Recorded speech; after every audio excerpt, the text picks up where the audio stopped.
Officiellement, les fruits et légumes représentent 15% des exportations camerounaises vers le marché européen. Ce taux, bien que faible, pourrait encore diminuer dans les prochains jours car les fruits et légumes en provenance du Cameroun sont désormais en sursis sur le marché européen. Ces produits camerounais peinent en effet à remplir tous les critères exigés par les normes internationales en général et celles de l'Union européenne en particulier. Au niveau du Cameroun, la chaîne de production de ces denrées, tout comme le système national de contrôle sanitaire et phytosanitaire, présente d'importantes faiblesses. Que ce soit l'usage de certains produits interdits par l'Union européenne, les difficultés d'acheminement des récoltes, les problèmes de conservation ou encore ceux de conditionnement, les fruits et légumes camerounais ont de nombreuses lacunes. Les contrôles avant exportation ne peuvent donc pas être considérés comme fiables, surtout lorsqu'il s'agit de garantir la conformité avec les conditions d'importation fixées par l'Union européenne. Le fait est qu'en dépit de la délivrance aux exportateurs de certificats de conformité après contrôle de leurs produits, des volumes importants de résidus et autres substances nocives sont souvent découverts dans les fruits et légumes camerounais. Chiffre évocateur, entre 2015 et 2017, 159 interceptions ont été enregistrées et notifiées au Cameroun. Depuis le début de l'année 2018, de nouveaux cas d'interception ont également été notifiés. La mangue fait partie des produits camerounais les plus visés avec le nombre le plus important d'interceptions, 12 cas sur 20 en 2017. Ce fruit a été bloqué aux portes de l'Union européenne à cause de la présence de substances nocives tant à l'environnement qu'à la santé des consommateurs. Malgré la signature des accords de partenariat économique, les fruits et légumes camerounais ne peuvent pas encore prétendre profiter du marché européen. Et comme si cela ne suffisait pas, localement également, il y a des mesures qui tendent à retarder l'activité des exportateurs. En effet, la décision prise par les aéroports du Cameroun d'imposer 18 francs CFA de taxes sur chaque kilogramme de fruits à exporter a contribué à davantage ralentir le processus. C'est justement une mesure qui non seulement décourage les exportateurs, mais en plus les pousse à la faute afin de sauvegarder leurs marchandises. Il faut le rappeler, les fruits et légumes étant des denrées périssables extrêmement, chaque jour passé après la récolte détériore la qualité des produits. Ainsi, face à la menace sérieuse d'interdiction qui pèse sur le marché des fruits et légumes à exporter, il est plus que temps que les parties prenantes tirent la sonnette d'alarme. Il serait en effet difficile pour la filière camerounaise de survivre à la fermeture de ce débouché majeur. Du fait du non-respect des normes, le volume des exportations du Cameroun vers l'Union européenne, malgré le démantèlement des barrières douanières, demeure très faible. La principale difficulté ici, c'est que les produits exportés ne sont pas issus de l'industrie de transformation. Ils sont donc plus sensibles au transport, tout comme aux aléas climatiques qui peuvent détériorer la qualité. Une problématique qui se pose même déjà pour la consommation locale. Vous voyez comment je couvre. Parce que quand le soleil touche, ça noircit et ça séchesse. Parce que c'est le vivre frais, ça ne dure pas. Après 3-4 jours, ça mûrit, ça noircit. Ça perd la couleur, la valeur. C'est pour cela qu'on est en train de perdre. Ça vient bien en brousse, mais arrivé ici, quand ça dort comme ça, que tu ne vends plus, ça ne fait que perdre la valeur. Pour ce qui est de la conservation, on n'a pas les astuces pour conserver ces produits. La seule façon qu'on peut quand même conserver ça, c'est de verser au sol et étaler.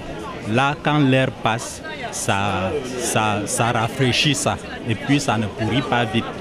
L'exportation des fruits et légumes camerounais doit d'ores et déjà se plier aux normes de transformation et de conditionnement en vigueur à l'échelle internationale.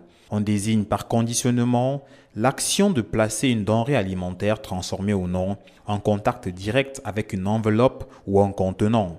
Ce processus fait donc appel à des outils tels que des bouteilles, des matières plastiques ou encore autres ustensiles qui empêchent le produit de s'avarier. Au Cameroun, ce conditionnement est encore archaïque, pour ne pas dire artisanal, et il occasionne de grosses pertes. On ne peut pas transporter dans les petites caisses, comme vous voyez les gens de chez mettre dans les petites caisses. Le coût va être trop élevé et ça serait pour apporter les consommateurs. Donc on est obligé de mettre dans les sacs, parce qu'il endommage parfois les fruits. Parfois il y a les fruits qui pourrissent. Oui. Il y a les éleveurs, les porcs qui viennent prendre les restes. Oui. Et généralement, on fait tout et tout pour que la quantité qu'on coule soit un peu proportionnelle à la demande. Exporter les fruits et légumes frais devient de plus en plus difficile. Les barrières tarifaires sont un premier obstacle, mais il faut aussi compter avec le financement de l'agriculture en Occident qui assure la compétitivité des producteurs. Dès lors, la transformation locale de ces produits et leur conditionnement suivant les normes internationales se présentent comme les seules solutions véritables. Des initiatives existent dans ce sens au Cameroun, mais elles peinent encore à décoller, faute de moyens surtout, mais aussi faute de communication. Oui, il y a eu des structures jusqu'à présent qui ont essayé la transformation de la papaye en séchage. Ça veut dire qu'ils prennent la papaye et sèchent. Après ça, vous voyez un peu, pour déshydrater. Oui. Donc, mais ce n'est pas trop, les consommateurs ne connaissent pas trop cette forme-là. Oui. Ce qui fait que les gens qui consomment les fruits séchés sont moins, oui, puisqu'on les trouve dans des supermarchés. Oui. Mais les gens consomment moins les fruits séchés. Ce qui fait que ce n'est pas encore une option qui est trop vulgarisée. Les règles européennes d'exportation étant internationalisées, une entreprise qui les respecte peut aisément exporter vers n'importe quel pays dans le monde. Il est donc question pour les Camerounais œuvrant dans ce secteur de ne pas lésiner sur les efforts afin d'améliorer la qualité de leurs produits. Seulement, l'industrie de transformation au Cameroun n'est qu'imaginaire. L'industrialisation se fait de façon artisanale, pour ne pas dire primaire. Cette réalité amène donc les acteurs à adresser leurs doléances au gouvernement. Nous sommes aussi des cultivateurs. Bon, nous souhaitons, le Cameroun est un pays où on a beaucoup de terres, des terres fertiles, mais nous avons un problème, une difficulté.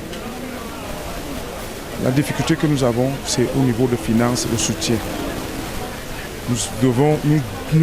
Nous lançons l'appel, je lance l'appel au gouvernement de nous soutenir. Nous sommes prêts à le faire, mais les moyens qui nous manquent, nous sommes prêts à le faire. Autant puisque nous avons même déjà créé certaines structures au prix de tout le monde, puisque le gouvernement même a lancé, le gouvernement lutte contre la vie chère. Mais nous sommes prêts à le faire. Il faut que le gouvernement nous appuie dans cette lancée, qu'on le fasse pour qu'on le fasse. Investir dans le respect des normes européennes implique nécessairement de développer ces pôles de transformation et de conditionnement des produits agricoles en général. Loin d'être une perte de temps, ce processus propulsera le secteur agricole camerounais à un tout autre niveau de performance. C'est donc dans cette optique qu'il y a bientôt un an, c'était en mai 2017, l'Union européenne a lancé le programme Fit for Market.